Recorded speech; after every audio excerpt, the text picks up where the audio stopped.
الصيف بأبها تشبه البدر أبها، فإذا نادت أجبها، فائز إن تقتربها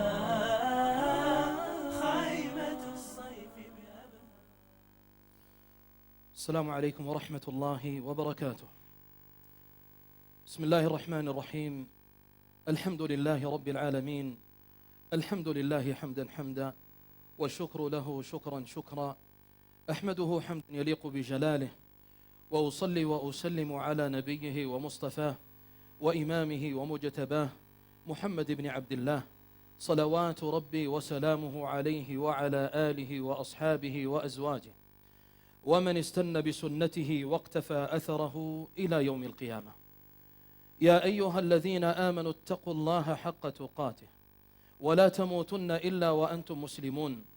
يا أيها الناس اتقوا ربكم الذي خلقكم من نفس واحدة وخلق منها زوجها وبث منهما رجالا كثيرا ونساء، واتقوا الله الذي تساءلون به والأرحام إن الله كان عليكم رقيبا.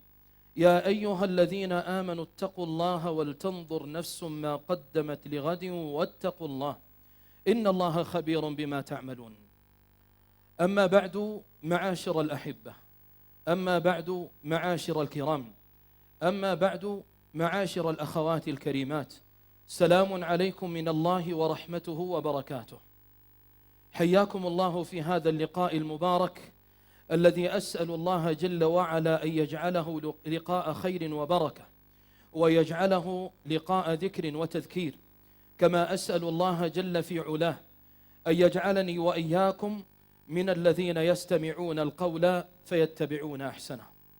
أسأل الله العظيم رب العرش الكريم أن كما جمعني وإياكم في هذا المقام أن يجمعنا وإياكم في الفردوس الأعلى مع النبي العدنان صلى الله عليه وآله وصحبه وسلم.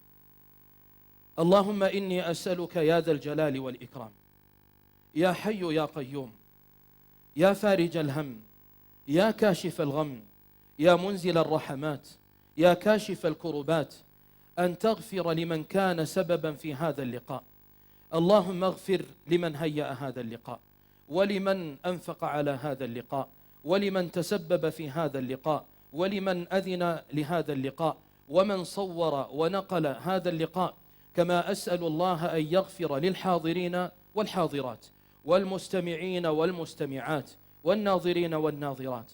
أسأل الله جل في علاه أحبتي في الله أن يجعل لقاءنا هذا لقاء مرحوما، وأن يجعل تفرقنا من بعده تفرقا معصوما. حي الله الجميع، وأسأل الله أن يتقبل مني ومنكم. أحبتي في الله، في مثل هذا اللقاء تطير القلوب إلى الله جل وعلا شوقا.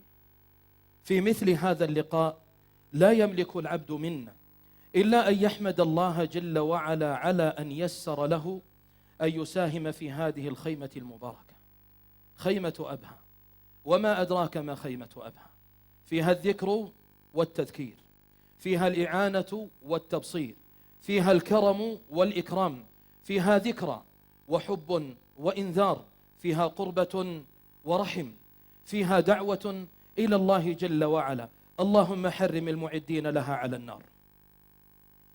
أحبابي في الله، جئت إليكم محبة وقربة، والله وحده يعلم كم أحمل في قلبي من حب وإجلال وتقدير لكم يا أهل أبها. لا أخص أحدا بالتحية، وإنما لكل واحد منكم حبا وإكراما ودعاء.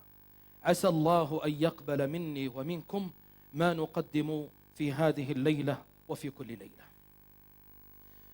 رسالة اليوم بعنوان إلى أبي وأمي مع الحب والاحترام. هذه الرسالة أحبابي في الله أذكر بها نفسي أولا، أذكر بها آبائي وأمهاتي وإخواني وأخواتي وأبنائي وبناتي، سائلا الرب جل وعلا أن يشرح صدري وصدوركم للذكر والإيمان. صدق القائل حينما قال: يا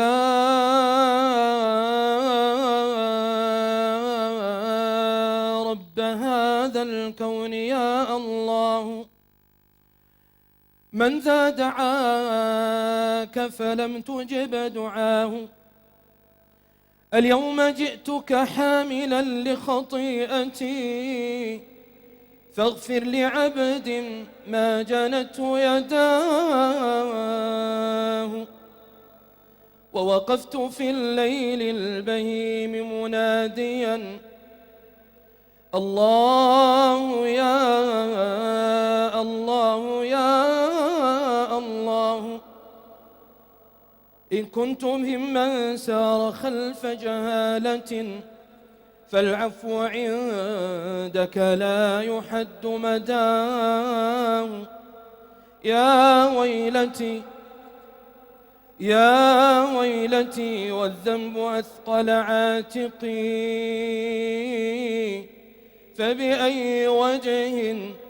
فبأي وجه في غد ألقاه، إني بسطت يدي إليك تضرعا، أواه مما قد جنت أواه. يا نفس ما هذه بدار إقامة، فحذاري ممن هموا دنياه. يا مغنيا هذا الوجود بفضله، حاشا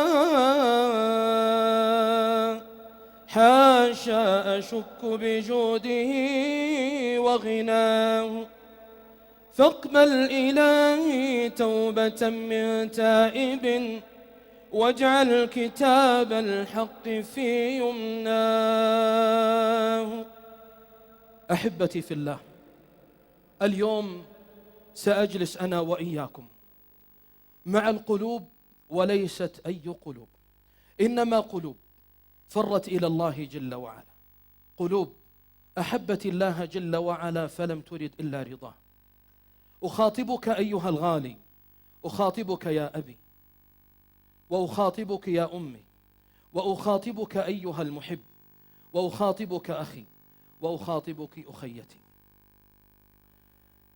جلسة نرسلها إلى بريد القلوب، ليست كأي جلسة، لكنني أحمد الله جل وعلا أن شرفني أن أجلس بين أيديكم. ماذا أقول وبأي حرف أبدأ؟ حينما نعيش مع الناس في دنيانا، كم مرت بنا من المواقف بكينا عندها لحظة، وفرحنا عندها لحظات، مواقف لا ينساها الإنسان. أيها الحبيب الغالي، أيتها الغالية، أرعني سمعك وأرعيني سمعك. رسالة أرسلها بصوتي إلى جميع الأبناء وأنا منهم: بروا أباءكم تبركم أبناءكم. رسالة إلى أبي وأمي مع الحب والاحترام. ولذلك كلامي في هذه الليلة أيها الأحبة هو كلام الحبيب إلى الحبيب، وكلام القريب إلى القريب، وأشهد الله أني أحبكم في الله جل وعلا. حينما أذكر نفسي فأنا أذكركم، وحينما أذكركم فأنا أذكر نفسي.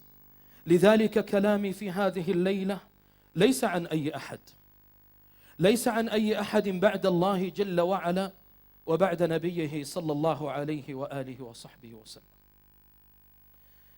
إنما حديث عن أغلى من تلذذت الأعين بالنظر إليهما، وعمن تطيب الآذان بسماع صوتيهما، عن أحلى وجهين ننظر إليهما.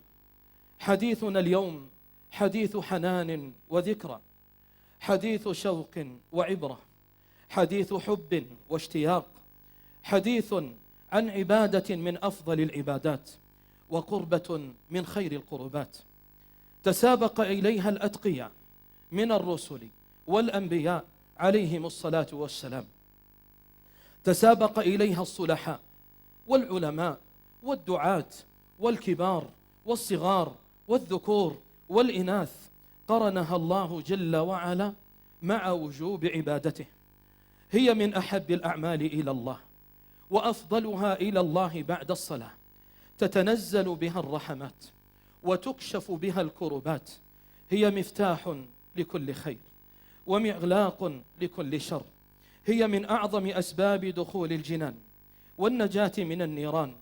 هي سبب لا ككل الأسباب يبسط الله بها الأرزاق ويطيل الله بها الأعمار، سبب في دفع المصائب والرزايا، وسبب في إجابة الدعاء. إنه حديث عن أغلى وأعز وأكرم إنسانين لك في الوجود، إنه بر الوالدين.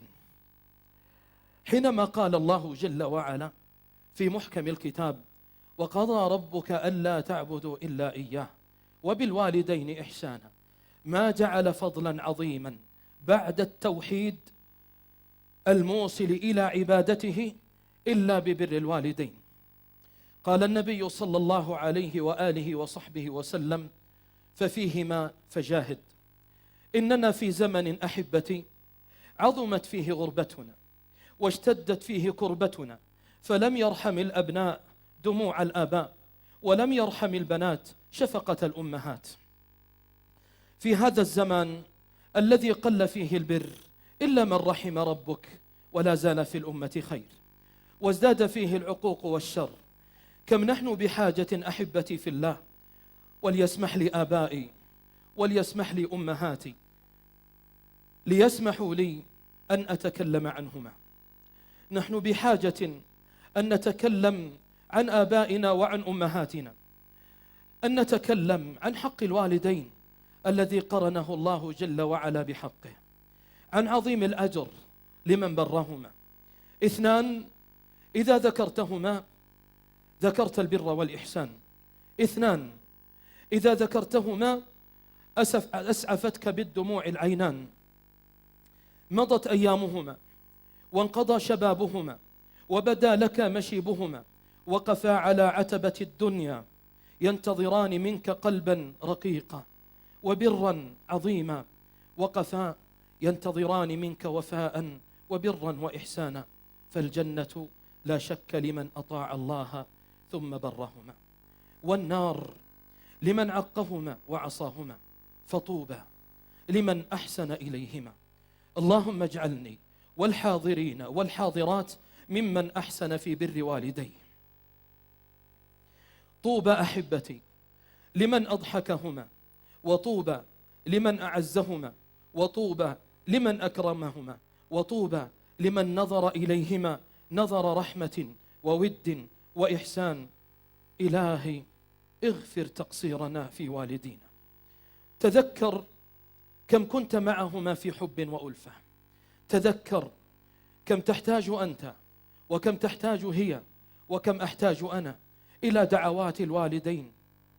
أمك ثم أمك ثم أمك ثم أباك.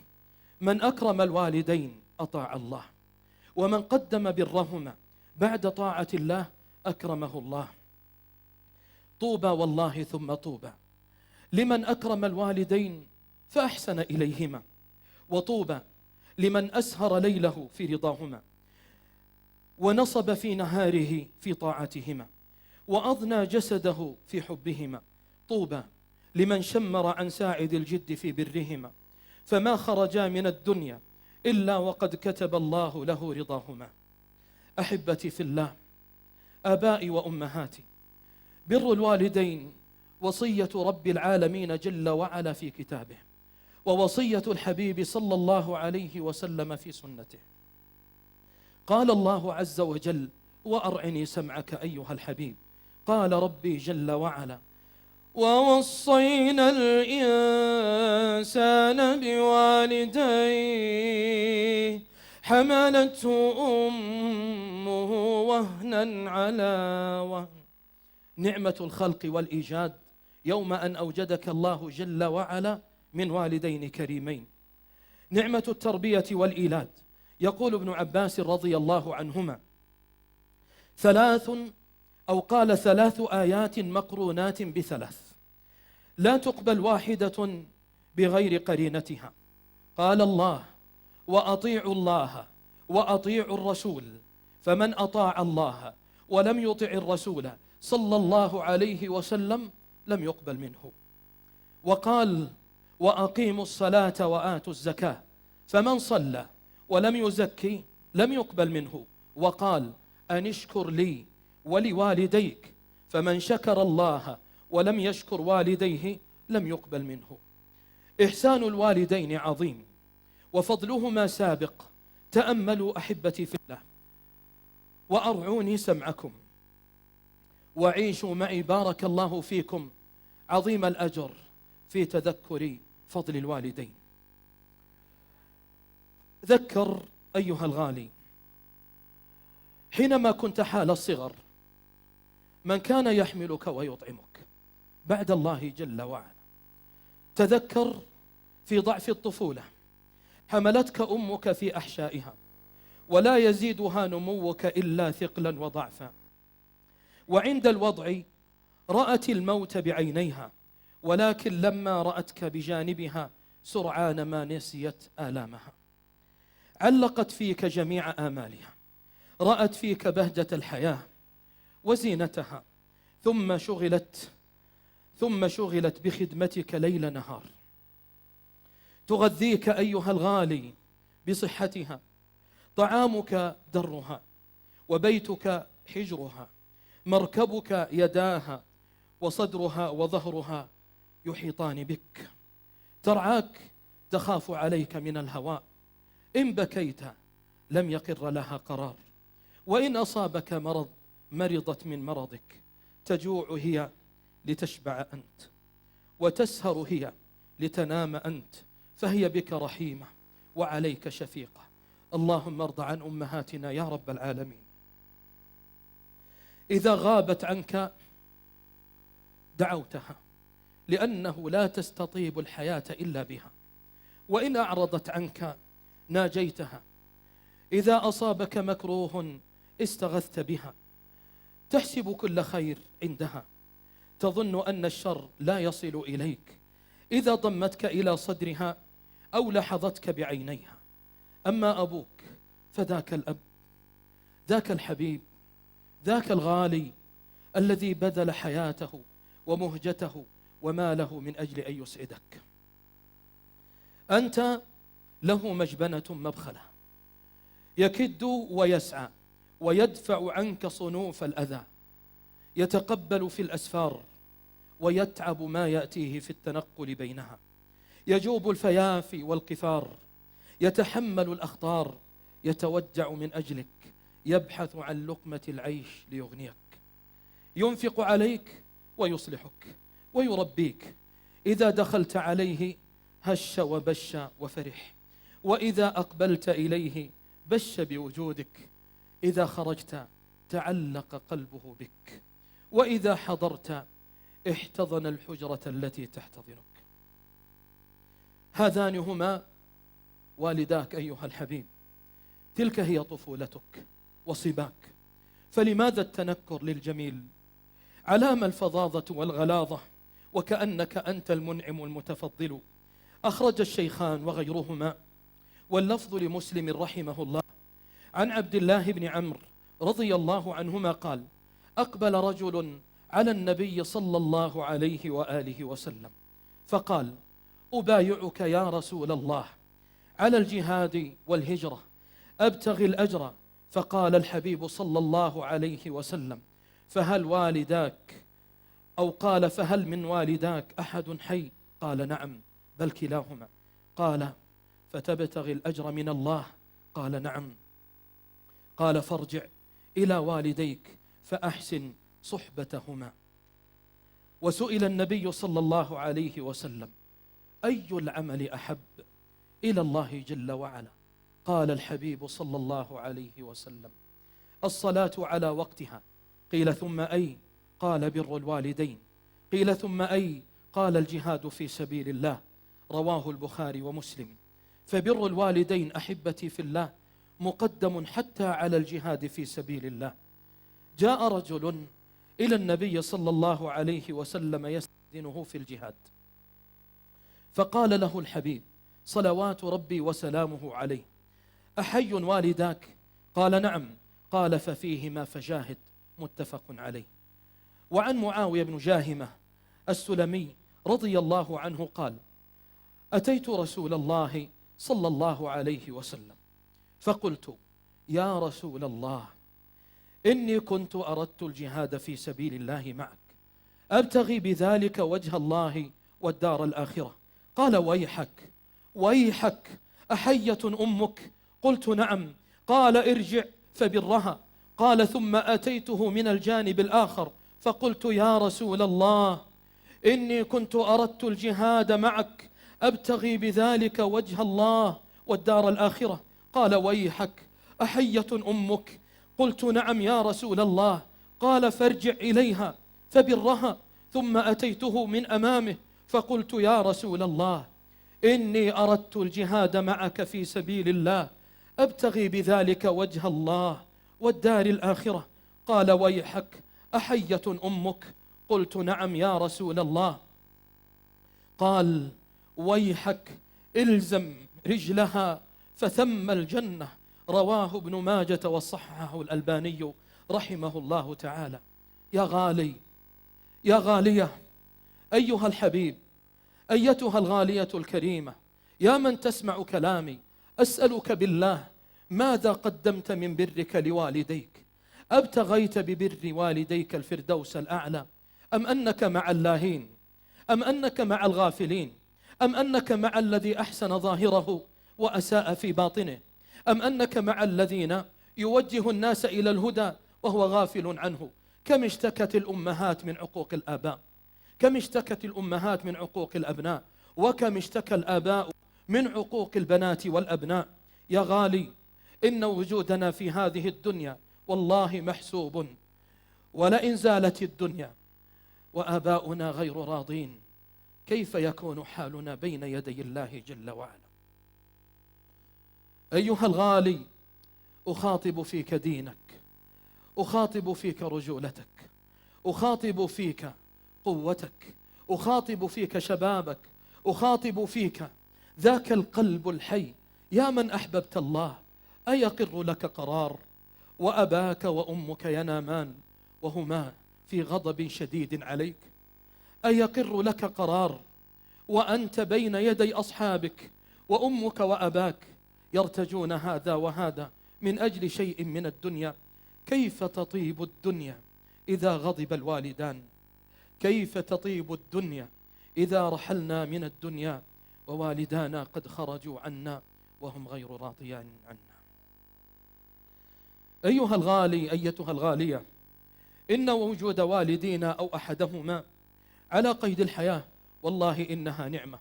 أكلمك أيها الغالي وقد ودعت أبي قبل أشهر، أذكرك بتلك الحرارة وذاك الألم يوم أن كان يدخل بين يدي، أبحث عن رضاه، أقبل جبينه أم أقبل يداه، أقبل رجلاه لكي يرضى، ولسان حالي أقول: أبتاه، وددت أنك لو تعود فأقبل جبينك ورجلاك. أبتاه، وددت لو أنك ترجع فتسمع أنيني بعد أن فارقتك من الدنيا. أبتاه، كم آلمني وأنا أحملك على الأكتاف. أبتاه، كم آلمني وأنا أسجيك بثوبك الذي مت فيه. أبتاه، كم ضاقت علي الدنيا بعد أن رحلت وتركتني وحيدا. يا ربي، سألتك يا من استويت على عرشك استواء يليق بجلالك أن تغفر لوالدي ووالدي الجميع. أسألك يا الله أن تنزل شآبيب الرحمة على قبور والدينا. أسألك يا الله أن تجعل الفردوس الأعلى منازلهما وألا تفتنا بعدهما. حبيبي الغالي، حينما أكلمك أكلم نفسي، والله الذي لا إله غيره، وأنا في طريقي إلى الخيمة احترت ماذا أتكلم، فأردت أن أرد الفضل بعد الله إلى من كان سببا في وجودي، أبي وأمي.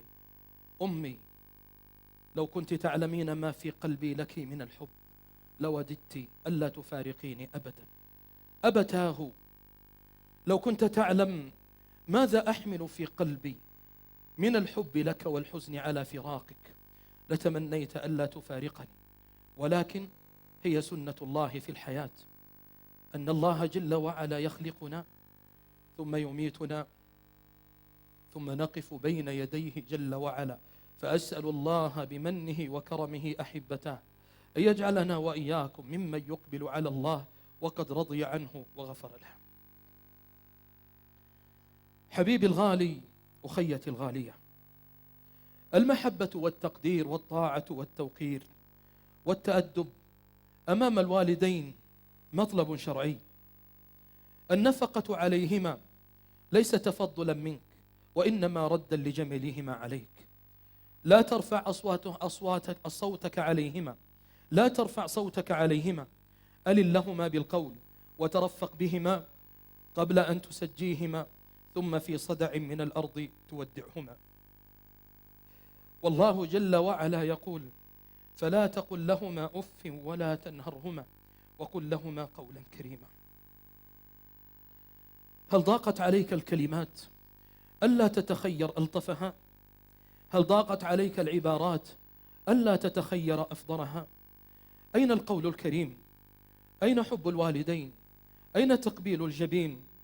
أين البحث عن رضا الله في رضاهما؟ أين استئذانك منهما وتطيب خاطرهما؟ تنوي السفر، وللأسف الشديد آخر من تفكر في استئذانه أباك وأمك. والله لو علمت كم تبكي الأم على فراقك لتمنيت ألا تفارقه. ولو علمت كيف يتفطر قلب الأب على فراقك لتمنيت أن تكون بين رجليه.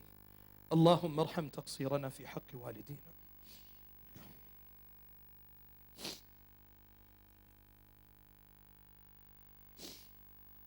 كم أشتاق أن ألقى والدي بعد رحيله فأشكو له عن قسوة الدنيا. كم أشتاق أن أكون بين يدي أمي أقبلها وأطيب خاطرها. لا زالت الدنيا تسير، ولكن والله إن العبد لا يحزن ويتألم أشق الألم إلا إذا ودع أحد والديه ثم أودعه الثرى. عندها سيبكي على والديه ولن ينفع البكاء، وعندها سيتألم على والديه ولن ينفع التألم. عندها يود لو أنه يملك الروح فيهديها لوالديه.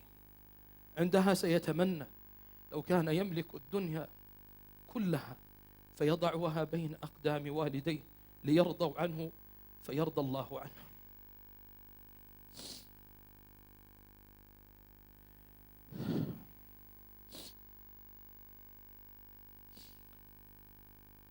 كم نحتاج أن نتواضع لوالدينا، أن ندفع عنهما الأذى، نخفض لهما جناح الذل من الرحمة عطفا وطاعة وحسن أدب. لقد أقبلا على الشيخوخة والكبر وتقدما نحو العجز والألم بعد أن صرفا طاقتهما وصحتهما وأموالهما في تربيتك، ثم بعد ذلك لا تفتأ أن تعصيهما. طال بهم العمر واشتد عليهم الوجع. عندها يتأكد قول الله جل وعلا: فلا تقل لهما أف ولا تنهرهما.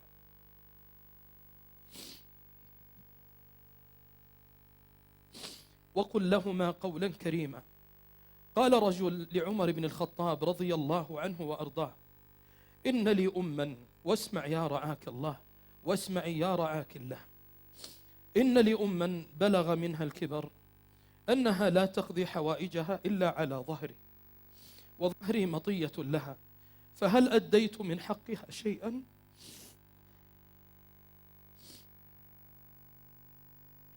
قال: لا، لأنها كانت تصنع بك ذلك وهي تتمنى بقاءك، وأنت تصنعه وتتمنى فراقها.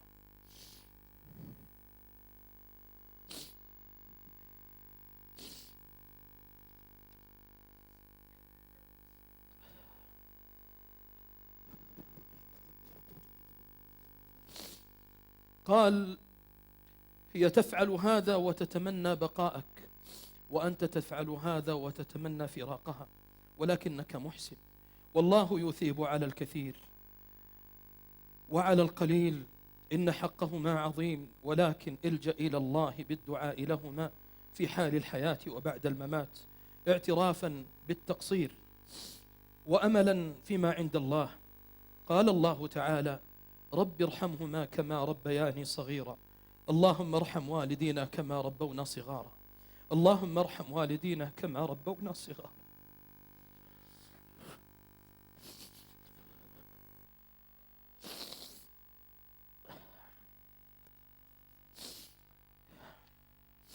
لقد فقه الصالحون هذا الأمر فضربوا أروع الأمثلة في بر الوالدين. هذا محمد بن سيرين عليه رحمة الله، وهو عند أمه فقال: ما شأن محمد؟ لا يشتكي شيئا؟ قالوا: لا، ولكن هكذا يكون إذا كان عند أمه، يخضع ويلين ويتواضع. وهذا أبو الحسن علي بن الحسين زين العابدين عليه رضوان الله تعالى وسلامه، كان من سادات التابعين، كان كثير البر بأمه، حتى قيل له: إنك من أبر الناس بأمك، ولسنا نراك تأكل معها في صحيفة. قال: أخاف أن تسبق يدي إلى ما سبقت إليه عينها فأكون قد عققتها. الله أكبر، الله أكبر.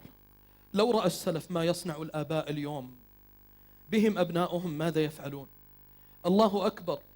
لو رأوا مقاطعا ترسل عبر الجوال لأحدهم قد طرد أمه، وأحدهم قد ضرب أباه، وأحدهم قد تبرأ منهما، وأحدهم لا يتشرف بأن يكونا أبواه هما اللذان كانا سببا في وجوده. الله أكبر. لو رأى السلف كيف عقوق بعض الناس، وكيف لو رأوا بر بعض الناس منا، من أحسن لوالديه، من قدم طعامهما على طعامه، من أحسن إليهما على زوجته وأبنائه، من قدم رضاهما على رضا نفسه، من قدم حاجتهم على حاجته، هذا ذلك موفق، لأنه قدم رضا الله جل وعلا. والله يا أحبتي في الله، في هذه الخيمة المباركة، في أبهى الحبيبة التي تضم مشايخنا وعلماءنا الذين تعلمنا منهم كل خير، أسأل الله جل في علاه أن يجعلنا وإياكم ممن يبر بوالديه حتى يلقى الله وهو راض عنه غير غضبان. هذا حيوة بن شريح رحمه الله. حيوة بن شريح عليه رحمة الله هو أحد المسلمين والعلماء المشهورين، يقعد في حلقة يعلم الناس، وأهمس فيها إلى دعاة اليوم، إلى أحبابي في الله من يدعون الناس: إياك أن تدعو الناس وتترك أبواك، إياك أن تكون مع الناس وأمك تريد حاجة فلا تجدها عندك، إياك أن تغتر بعملك، إياك أن تغتر بدعوتك فترضي الناس وتترك والديك. قدم رضا والديك بعد رضا الله جل وعلا، وإياك أن تكون من المغرورين فيؤخذ على غرة وهو لا يشعر. كان حيوة بن شريح يقعد في حلقة العلم يعلم الناس، ويأتيه الطلاب من كل مكان ليسمعوا عنه، فتقول له أمه وهو بين طلابه: قم يا حيوة، قم يا حيوة فاعلف الدجاج. فيقوم ويترك التعليم. وكان طلق بن حبيب رحمه الله لا يمشي فوق ظهر بيت وأمه تحته، إجلالا لها وتوقيرا لها. وهذا ابن عون نادته أمه فأجابها، فعلى صوتها فأعتق رقبتين يرى أنهما كفارة لما فعل. وبكى إياس بن معاوية عليه رحمة الله ورضاه حين ماتت أمه بكاء شديدا، فقيل له: من ذلك؟ فقال: كان لي بابان مفتوحان إلى الجنة فأغلق أحدهما. وهذا الإمام أبو حنيفة عليه رحمة الله تعالى إمام الفقهاء، كانت تأمره أمه أن يذهب بها إلى حلقة عمر بن ذر حتى تسأله عما أشكل عليها، مع أن ابنها فقيه زمانه، وكان يذهب بها رحمه الله تعالى لا يتأفف ولا يتبرم. أواه لمن دعته أمه إلى حاجتها فقال: إني مشغول. أواه والله لمن خسر دنياه وآخرته فقدم حاجته على حاجة والديه. وعن رفاعة بن إياس قال: رأيت الحارث العكلي في جنازة، أو قال في جنازة أمه، يبكي، فقيل له: تبكي؟ قال: ولما لا أبكي وقد أغلق عني باب من أبواب الجنة. وهذا محمد بن بشار المعروف ببن دار، الإمام الحافظ راوية الإسلام، الذي جمع حديث البصرة، كان يقول: أردت الخروج، يعني الرحلة لطلب العلم. واسمعوا يا طلبة العلم، واسمعوا يا مشايخنا، واسمعوا يا دعاتنا، ولأسمع نفسي أنا أولا. قال: أردت الخروج لطلب العلم فمنعتني أمي فأطعتها فبورك لي في العلم. رحم الله هؤلاء الأئمة الكبار الأبرار، ما أعظم شأنهم مع والديهم. هذه بعض نماذج بر السلف لآبائهم وأمهاتهم. أخي البار، أختي البارة، أسأل الله أن يحرمكم على النار. أخي البار، أختي البارة، أسأل الله أن يدخلنا وإياكم جنة القرار. أيها البار الحبيب، لا تحزن إن قدمت برهما على نفسك. أخي البار الحبيب، اعلم أنك تقدم مهر الجنة. أيتها البارة الكريمة، اعلمي أنك على خير عظيم ما دمت مع رضا الله جل وعلا ثم والديك. أيها الابن البار، أختي البارة، تذكروا ولأتذكر أنا، مهما بلغنا من العلم، ومهما بلغنا من التقوى، ومهما بلغنا من الخير، ومهما بلغنا من الصلاح، والله لن يبارك الله لأحدنا إن لم يكن قد أصلح ما بينه وبين الله في والديه. يحدثني أحد مشايخنا الأجلاء يقول: كنت في يوم من الأيام أرعى والدي قبل وفاته، وكان كثير الطلب، وكان كثير الإلحاح علي، فكثيرا ما كان يقول لي: يا محمد قرب لي وضوئي، وكنت أتبرم وكنت أتأفف، إلا أني أتذكر في قلبي ما كنت أصنع وكانوا يصنعون بي ويصبرون علي. يقول: ولا زلت على هذا الحال، أطببه وأمرضه وأوضئه وأروشه وأزينه وأطيبه، حتى حضرته الوفاة، فأخذ بيدي فقال: يا محمد أقرب. يقول: فقربته فأمسكت بيده، فقال: يا محمد، تدري وش أترجى من الله جل وعلا؟ قلت: يا أبي أرجوك ارضى عني. قال: يا محمد، والله إني عنك راض، والله إني عنك راض، ولو نوزعت على الجنة أينا يدخلها لتمنيت أن تكون أنت يا محمد من يدخل قبل الجنة. أولئك الأحرار أعتقوا رقابهم برضا الله، أولئك الأحرار أحسب أنهم قدموا مهر الجنة. أخي الغالي، مهما بلغت أنا وإياك من البر فنحن مقصرين، فإنه يوجد من هو خير منا في البر، فلا يقع في أنفسنا أننا بلغنا قمة البر ولا قمة الكمال. ولتتذكر أيها الغالي، أيها الحبيب، لما بر إسماعيل بأبيه إبراهيم عليه السلام وعليهما السلام جميعا، حيث بلغ به البر من منتهى، جاد بنفسه برا بأبيه لتنفيذ وحي الله جل وعلا. قال: يا بني إني أرى في المنام أني أذبحك فانظر ماذا ترى. قال: يا أبت افعل ما تؤمر ستجدني إن شاء الله من الصابرين. وعن أبي بردة أنه شهد ابن عمر ورجل يماني يطوف بالبيت: واسمع يا رعاك الله، عسى الله أن يجعلني وإياك من أهل الجنة.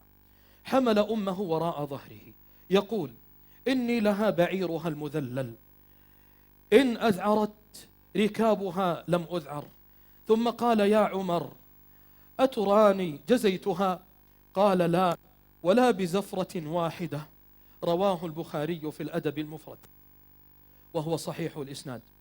ماذا نقول اليوم عن حالنا أحبتي؟ ماذا أقول عن حالي أنا؟ يا من أتيت لاعظكم، أعظ نفسي وأقول: يا نفس كفى ما كان، يا نفس كفى، كفاك بعدا وعصيانا، يا نفس إلى هنا كفى. ماذا نفعل نحن اليوم مع آبائنا وأمهاتنا؟ ما أشد غربتنا. انظر في نفسك أيها الحبيب، أيها الابن البار، أيتها البنت البارة، كيف نحن اليوم مع والدينا؟ كم مرة أحزننا قلوبهم وعليك الحساب، كم مرة أبكيناهم بغير حق، كم مرة أسلنا دموعهم قهرا من سوء فعالنا، كم مرة رفعنا أصواتنا عليهم، كم مرة رفضنا أوامرهم، نجاورهم في عمران واحد لا نزورهما إلا قليل، وإن زرناهما فهو قليل وقليل جدا. نشتري لأنفسنا وزوجاتنا وأبنائنا وأولادنا أطيب الطعام والشراب واللباس، ولا نتذكر آباءنا ولا بدراهم معدودة. اللهم ارحم تقصيرنا يا الله. كم نحسن إلى الذرية وننسى والدينا. والله يقول: وقضى ربك ألا تعبدوا إلا إياه وبالوالدين إحسانا. حالهما إما يبلغن عندك الكبر أحدهما أو كلاهما فلا تقل لهما أف ولا تنهرهما وقل لهما قولا كريما. استبدل الضيق والضجر والتأفف بكلمة أبشري وعلى رأسي، أبشر يا أماه، أبشر يا أبي، أبشري جعلت فداك، أبشر جعلت فداك. استبدل كلمات القسوة بكلمات الترحم والألفة والطيبة. ابذل لهما أطيب كلام وأعذب سلام وقل لهما قولا كريما. فقد بلغ بهما الكبر كل مبلغ، أصابهما العجز فلن يعود إليهما سابق القوة. كم سهرا ذلا ورحمة والآن أصبحا أسيرين للذكريات والملمات، يلتحفان الأحزان وفقد الأقران وتقلب الزمان. لا تطل الابتعاد والسفر فقد أذناهما السهر. مسكين أنت أيها العاق تنام ملء جفنيك، وقد تركت والدين ضعيفين يتجرعان من العقوق غصصا. ونسيت أو تناسيت أنك ممهل لا مهمل، فعاقبة العقوق معجلة لصاحبها في الدنيا قبل الآخرة. يقول حبيبي وحبيبكم: صلوا عليه وسلموا تسليما، صلوات ربي وسلامه عليه. كل الذنوب يؤخر الله منها ما شاء. اسمع واسمعي، كل الذنوب يؤخر الله منها ما شاء إلا عقوق الوالدين، فإنه يعجل لصاحبه العقوبة قبل الممات. يقول القائل: لأمك حق لو علمت كثير، كثيرك يا هذا لديه يسير. فكم ليلة باتت بثقلك تشتكي، لها من جواها أنة وزفير. وفي الوضع لو تدري عليها مشقة، فمن غصص منها الفؤاد يطير. وكم غسلت عنك الأذى بيمينها، وما حجرها إلا لديك سرير. وتفديك مما تشتكيه بنفسها، ومن ثديها شرب لديك نمير. وكم مرة جاعت وأعطتك قوتها حنانا وإشفاقا وأنت صغير. فآهل لذي عقل ويتبع الهوى، وآهل لأعمى القلب وهو بصير. فدونك فارغب في عميم دعائهما، فأنت لما تدعو إليه فقير. أيها الغالي، حملتك أمك 9 أشهر وهنا على وهن، حملتك كرها ووضعتك كرها. تجوع لتشبع، وتسهر لتنام، وتتعب لتستريح. كم سهرت لأجلك، وكم تجرعت الآلام من أجلك. أمك رحيمة بك شفيقة، أمك طيبة رفيقة. كم تألمت فضمتك إلى صدرها، وكم كان أبوك ولا زال يحبك حتى قبض أو قبضت قبله، وقد انتزع من قلبه حرارة قلبه. أيها الغالي، أيها الحبيب، هي كلمات أقولها لكل من قصر.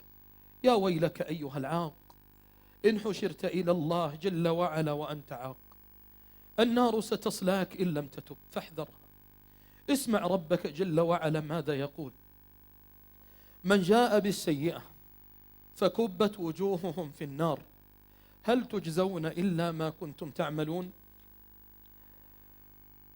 اسمع من قصص البر، عل الله أن يرزقني وإياك بر والدينا. يقول سلطان: طببت أمي وكانت مريضة وكانت فاقدة للذاكرة، ولدتني وهي فاقدة للذاكرة، وعشت مع جدتي حتى كبرت، وصرت أعالج أمي عسى الله أن يشفيها، وتوفيت جدتي، وتحملت فقد أمي للذاكرة، فكانت كالطفل تؤذي نفسها بفضلاتها، فأنظفها وأغسلها وألاعبها كما ألاعب الأطفال، أشتري لها الحلوى وأحسن لها الثياب، وما شكوت منها يوما وأتلذذ بخدمتها. اللهم اغفر لسلطان ولسائر البارين بآبائهم. قال: لعل الله أن يجعلها حجابا لي من النار. فلما رآني أحدهم قال: من هذه المرأة التي معك تحملها وتلاعبها؟ أمرك عجيب. فقلت: أتدري من هذه؟ إنها أمي، إنها أمي التي حملتني، وأمي التي تعبت في حملي ووضعي. فما تمالك الرجل نفسه من البكاء، فقال: تفعل كل هذا لأمك؟ فقلت: لأجازيها على حملها بي، وقد بلغت من العمر 48 سنة، وبلغت هذا السن ما تزوجت برا بأمي، فاللهم ارحم البارين بآبائهم وأمهاتهم. هذا شاب آخر يقول: خدمت أبي في المستشفى 3 سنوات صبرا وطبا وزيارة وتنظيفا واحتراما، خدمة لله وبرا بأبي، حتى توفاه الله، وكان آخر ما قاله: اللهم إني راض عن بني هذا فارض عنه. فما زلت في راحة وبركة وعلم ومال حتى بعد أن توفى الله أبي. أخية صالحة من أخواتنا من بنات هذه البلاد المباركة، التي أسأل الله أن يعزها بالدين، وأن يحفظها من كيد المضلين يا رب العالمين، وأن يصلح حكامها وعلماءها وأهلها ومن جاء إليها. تقول أخيتنا، تقول: أحببت ربي وأعلم أن ربي يرضى برضا والدي. أحببت أمي وأبي، كنت وحيدة لأمي، صبرت أيضا في علاجها، وما قلت أف أبدا، وما زلت على خدمتها، وأتقوى بطاعة الله على برها، وأنا أخدم أمي، لعل الله أن يتقبل مني. فأسألك يا شيخ أن تدعو لأمي بأن يتوفاها الله وهو راض عنها، وأن يتقبل الله مني صالح العمل، فأمنوا رعاكم الله. شاب آخر رأيته في الحج من شباب آسيا يمشي وأمه على ظهره، عجبت فقلت: أمك؟ فبكى فقال: أمي. قلت: ما حالها؟ قال: مشلولة بسبب حادث، ومن 10 سنوات، ووالله الذي لا إله غيره إني أحملها على ظهري، أعالجها وهي على ظهري، وأطعمها وهي على ظهري، أسير بها إلى الصلاة وهي على ظهري، وها أنا ذا أطوف بها البيت وهي على ظهري، فأسأل الله أن يغفر لي. لكن حينما نتأمل أيها الأحبة حالنا اليوم، الأمة لا تخلو من أهل الخير، ففي هذه الوجوه بركة، وفي من ينظر إلينا عبر الشاشات بركة، ولا يزال الخير في أمة النبي صلى الله عليه وسلم. ولكني أحذر نفسي وأحذركم، إياك أيها الغالي أن تغفل عن والديك فيغضب الله عليك. إياك أيتها الغالية أن تبيتين على فراشك وأباك أو أمك غاضب عليك لا يرضى أبدا. أخاطب كل من عق والديه: أرجوك ارجع، أسألك بالله أن ترجع. يا من لا يزال بابا الجنة مفتوحان أمامك، ارجع ارجع قبل أن تودع أحدهما، وعندئذ ستقول: رباه ارجعون لعلي أعمل صالحا فيما تركت، فيقال لك: كلا إنها كلمة هو قائلها. أيها الحبيب، جئت من الدمام أذكر نفسي وأذكرك، إياك أن تخرج من هذا المقام وما ازددت من الله إلا بعدا. إياك أن تخرج من هذا المقام وما ازددت من النار إلا قربا. ذكر نفسك بموعدك بين يدي الله، وتذكر قول الله جل وعلا: يوم هم بارزون لا يخفى على الله منهم شيء، لمن الملك اليوم، فلا ملك يوم القيامة إلا لله، ولا قدرة يوم القيامة إلا لله، والأعمال ستأتي شاهدة إما لك وإما عليك، فإن كانت صالحة فأبشر برضا الله بعد رحمة الله، وإن كانت باطلة فيا ويلك من الله إن لم يتغمدك الله برحمته. فيا من عققت والديك، ويا من آذيت والديك، ويا من أسلت دموع والديك، أسألك بالله ارجع، أسألك بالله استغفر، أسألك بالله تب إلى الله جل وعلا قبل أن تودع أحدهما. فأنا أصور لك الحال وأن تستشعر المقام، فأنا أصور لك حالك إذا فارق والداك الدنيا ما هو حالك فيها، إذا خرجا من الدنيا وهما غير راضيان عنك، إذا خرجا من الدنيا وأنت مفتون غافل. والله جل وعلا يقول: ألم يأن للذين آمنوا أن تخشع قلوبهم لذكر الله وما نزل من الحق ولا يكونوا كالذين أوتوا الكتاب من قبل فطال عليهم الأمد فقست قلوبهم وكثير منهم فاسقون. اللهم إنك تعلم أننا ما اجتمعنا إلا في رضاك، وما جلسنا في هذا المقام إلا من أجل وجهك. اللهم بعزك وذلنا إلا غفرت لوالدينا ورحمتهما يا رب العالمين. اللهم اغفر لوالدينا فوق الأرض، واغفر لوالدينا تحت الأرض، واغفر لوالدينا يوم العرض. اللهم إن كان والدينا أحياء فأطل أعمارهما على طاعتك، وإن كانوا أمواتا فأنزل شآبيب الرحمة على قبريهما، واغفر لهما واسترهم وارحمهما وتجاوز عنهما، واجعل قبريهما روضة من رياض الجنة يا أرحم الراحمين. اللهم إنك تعلم أن فينا مقصرون، وفينا مذنبون، وفينا مقصرون، وفينا من لا يصلي، وفينا من بر وأحسن، وفينا من صام، وفينا من قدم أعمال الخير، وفينا من تصدق، وفينا من زكى، وفينا من أعرض. اللهم يا ربنا يا ذا الجلال والإكرام يا حي يا قيوم، اللهم اغفر لنا أجمعين، اللهم اغفر لنا أجمعين، اللهم اغفر لنا أجمعين. هب المسيئين منا للمصلحين. اللهم إنا نسألك أن تغفر ذنوبنا دقها وجلها، علانيتها وسرها. اللهم إنا قد اجتمعنا في أبهى الخير، نرجوك وندعوك فلا تردنا خائبين ولا من بابك مطرودين.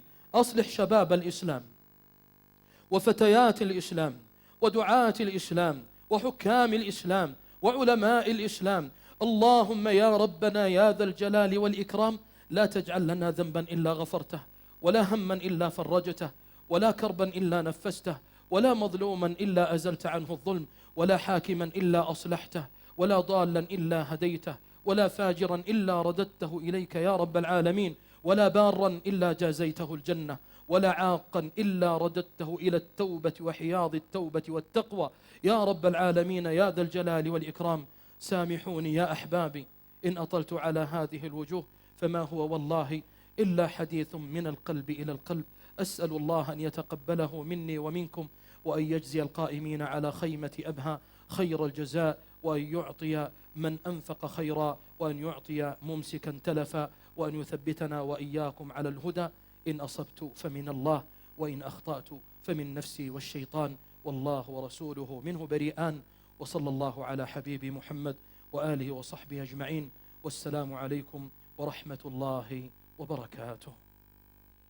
خيمة الصيف بأبها تشبه البدر أبها، فإذا نادت أجبها، فائز إن تقتربها. خيمة الصيف بأبها فيها تحلو السياحة، فيها للمرء راحة، فيها تحلو السياحة، فيها للمرء راحة. إنها خير استراحة تكسب القلب انشراحا، إنها خير استراحة.